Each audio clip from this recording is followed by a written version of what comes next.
Hi, welcome to the No More Sex Shame video series. I almost said the Casual Sex Project because today we are talking with Dr. Zhana Vrangalova, who is a New York psychologist who runs the Casual Sex Project, which is an online, really fascinating project that she's here to talk about, connected to sexual shaming in interesting ways, and also a recent experience that she had of sex shaming in kind of an outstanding kind of way. Zhana, thanks for doing this. Sure, you're welcome. So, why don't we, would you tell me about, the experience that you had just in the past day or two of somebody sex shaming you in a really kind of outstanding way? Yes, it was a very unexpected and unusual experience. Going through the world, as a highly sexual woman, you would think that I would have experienced a lot of sex shaming. And oddly enough, I have not experienced it that much in my life, but this was particularly bad and strange. So what happened was I have this lover, or at this point, former lover for good, who used to live in New York where I live, and we had met up a few times. We had some really good sexual connections. We didn't like our personalities very much. We clashed quite a bit, but the sexual connection was strong enough that we both found it worth it to, be together in a very casual sort of way, right? And then a few months ago, he relocated to Detroit and asked me to come and visit him. Said, come and visit and stay as many days as you can. I would love to see you. I would love to spend more time with you. I would love to get to know you better.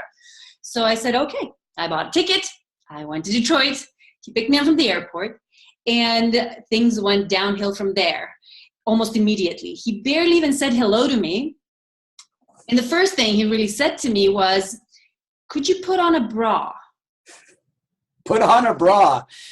I was like, huh? Men say that? Really? Apparently. Most men want you to take off your bra, but this one wanted me to put on my bra. And I'm wearing the exact same thing that I was wearing that day, right? So it's a dress, and I'm not wearing a bra because some time ago, I decided that I didn't really want to wear bras almost ever again, unless absolutely necessary. So, if I'm teaching, I teach at NYU human sexuality related classes. So sure, if I'm wearing a white shirt, I will wear a bra in my classroom, but I'm on vacation. I'm not going to wear a bra.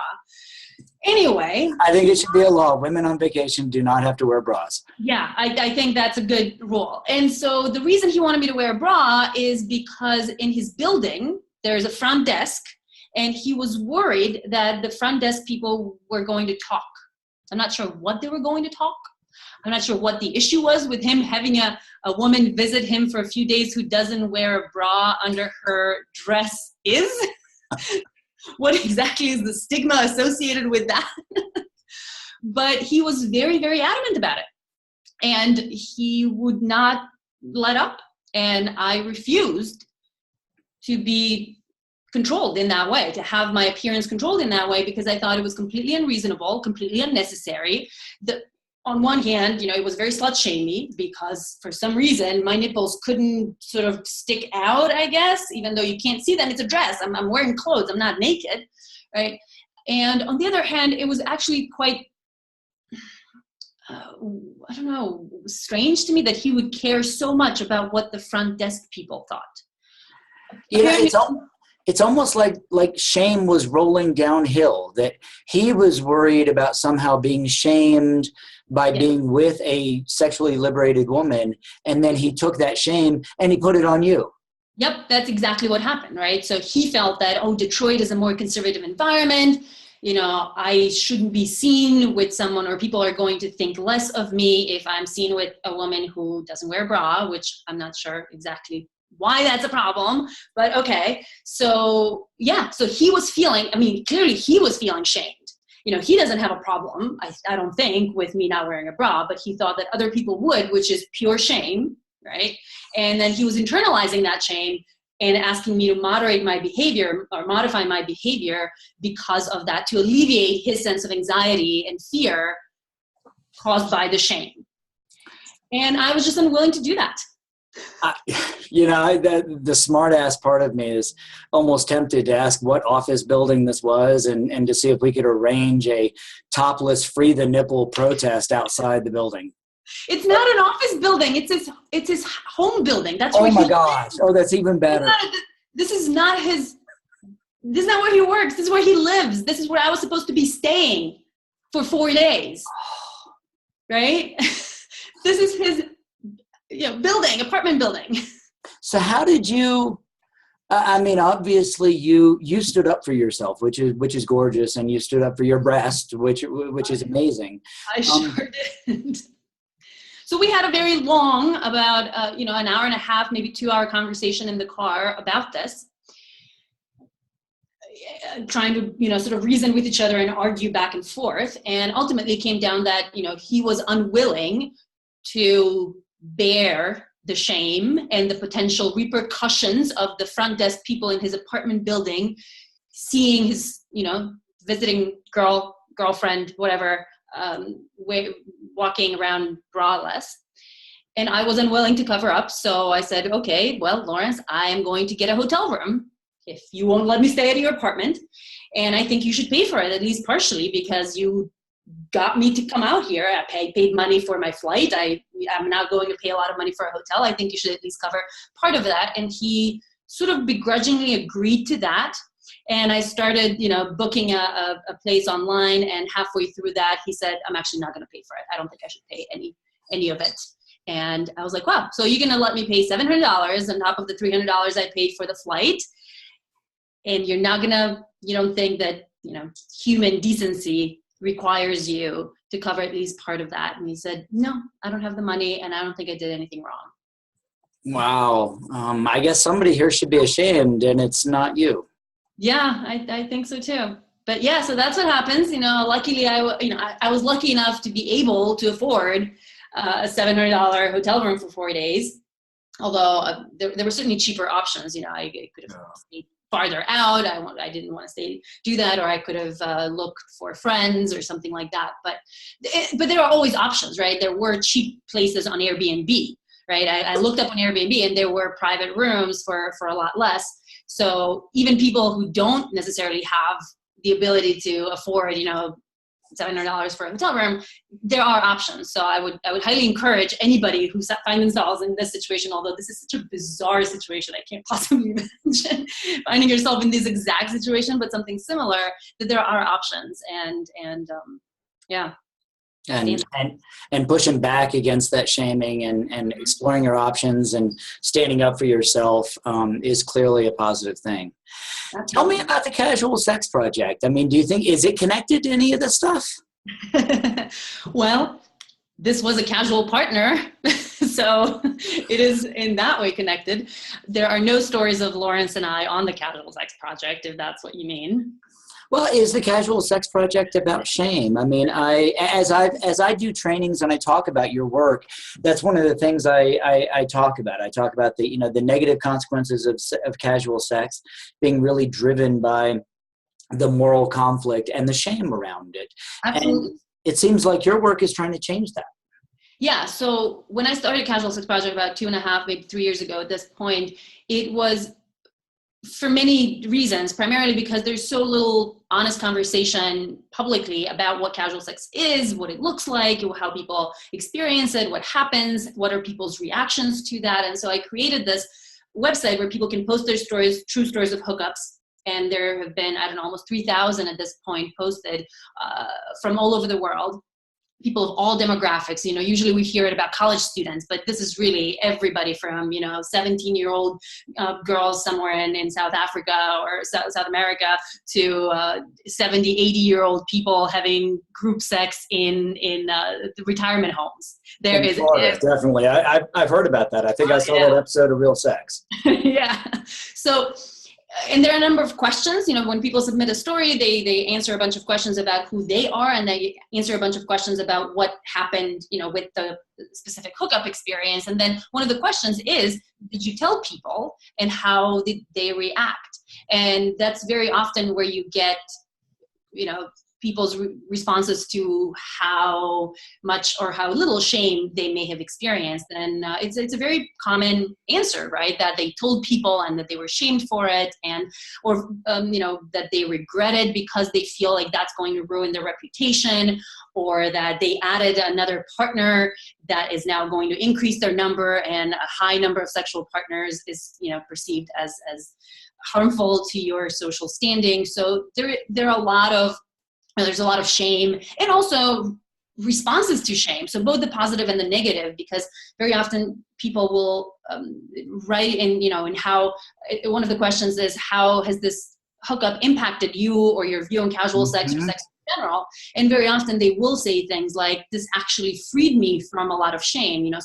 Sometimes when people have really good hookups that were, not just sexually satisfying, but also there was a good connection. The person that they hooked up with was respectful and kind of, empowered them. And this is very often that the stories that we hear from women, they feel like, oh my God, I'm finally free in some way. They've often felt shamed by their boyfriends or their husbands or their family or their friends. And then they find this random, bartender at the local bar. They have, a hookup that maybe it was a one-night stand, or maybe it was something more like a friends with benefits over a period of 3, 4, 6 months. And they feel rejuvenated by that and empowered in ways that we rarely think casual sex can empower people. So there's definitely, both the pros and the cons, and depending on how people experience, what are their experiences with the other people in their environment, and also, what they make of that and how much they decide to stand up for themselves. Yeah, consistently, I guess what I keep hearing is that level of kind of self-awareness of your sexuality and the degree to which you're willing to stand up for it, and stand up for it like you did, and say, no, I'm not putting on a bra just because it makes you worried about getting shamed. That actually protects people from some of the damage of that external judgment. Absolutely, yes. So, depending on what your environment is, there is always going to be something sexual that is considered inappropriate, right? That is considered out of the bounds of what is normal, of what is moral, of what is good. And if you step outside, then you're going to be shamed in some way, shape, or form if people know about it, right? And so there are a couple of things here. One is different environments operate at a different level of slut shaming, right? In some environments, apparently going braless is going to be considered inappropriate. In other environments, you go to a sex club or something, you can do pretty much whatever you want, and you're not going to get slut shamed. So there is a very wide range. And the key is to find the kind of community that, is at your level of what is considered appropriate, so that you can manage how much or how little slut shaming you experience, or sex shaming you experience. It doesn't have to be sluttiness per se. This was about nudity, or not even nudity. I don't even know what this was about. But on the other hand, I think different people have a different thickness of their skin, how much of this they can take versus how, whether it's going to affect them a lot more emotionally. And so there's a fine balance between how assertive you are and how much you can stand up for yourself, how much you're going to be harmed emotionally, psychologically by the kind of slut shaming or sex shaming that you experience, and then the very level of sex shaming that you experience. I should have started the other way around, I think. It depends on how much of it you're going to get, how much it's going to affect you, because some of us are going to get affected more than others, and then how assertive and strong and confident you feel and have the luxury in some sense, because depending on your demographic background and your educational background and many other factors, how much of a luxury you have to stand up for that. And I love that point you make about trying to look at your environment and see, does it match the sexual expression that you want to have and that you want to incorporate in your life. I think that's a really powerful point. Yeah, I don't think we all have, again, that's a luxury. If you look True. around Yeah. yourself, right, and find that your environment has very different norms about sexuality than you do, you may be lucky enough to say, well, bye-bye, I'm going to move to New York City, to Brooklyn, where things are different, but you may not have that option. And so in that case, it does come down to other strategies of protecting yourself. It may mean being more discreet about what you do. It may mean finding only a very few, maybe one person, one select person, a friend or a partner who's going to be accepting and not judgmental about these things. It could mean doing the kinds of things you're doing outside of your community when you travel, or something like that. So there might be other Or less. online.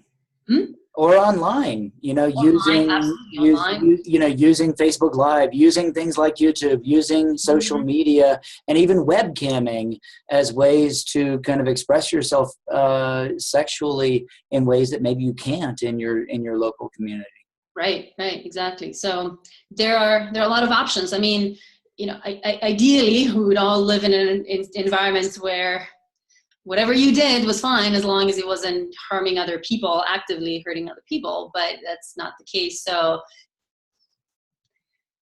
yeah, to whatever extent we can, I think we have some responsibility to fight against the sex shaming that happens, because there's so much of it around us. And some of us can do more of that because of our personal circumstances, personality, and all of that, and some of us can do less. But Well, that's why you're fighting.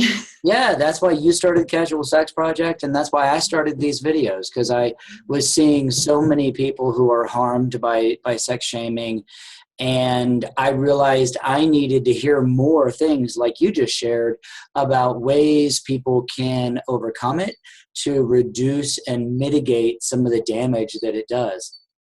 Mm-hmm. Wow. So I hope you have fun for the next few days in Detroit. Thank you. I think I will. You Everything and your since nipples, I then, hope they have a great time. yes, everything since then so far has gone swimmingly. So I'm glad to hear that. Dr. yes. Zhana Vrangalova with the Casual Sex Project, thanks for doing this. Thank you. And if people want to find more about me or my work, I'm at Dr. Zhana on Twitter, on Instagram, on Facebook. That's also my website, drjhana.com. Connect with me. Thanks.